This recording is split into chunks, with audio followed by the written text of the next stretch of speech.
What are the different types of financial aid available to help students pay for college? Hey there, I'm Tina Steele, the FAFSA guru. Be sure to give me a follow for all things financial aid. There are several different types of financial aid available, so let's talk about what those are. The first is known as federal and state aid. This is the type of aid you're applying for when you fill out the FAFSA form.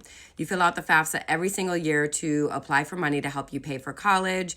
There are grants that are available that are free for lower income families. There's something known as work study, which allows a student to get a job working on campus. And then there are federal direct student loans, which are guaranteed and not based on credit.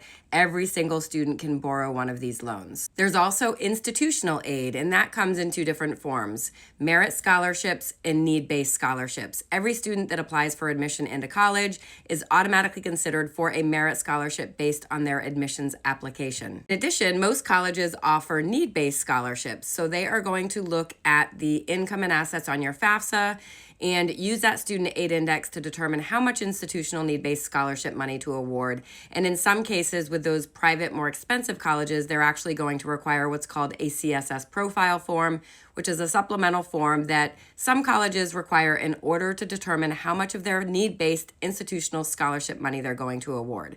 If a college does not require the CSS, they're going to use the FAFSA information and SAI to determine this. There are also outside scholarships out there that every single student can apply for, that's in high school or college or even graduate students. There are literally hundreds of thousands of scholarships out there. It just comes down to being consistent in your search for them and applying for ones that are not as competitive as others. They all have different deadlines. There's not one universal form to fill out like the FAFSA and CSS, unfortunately, so it does take a little bit of work on the part of the students. And then lastly, there are private education loans. These are considered a last resort and are there to help students close the financial aid gap after they have exhausted all other financial aid options.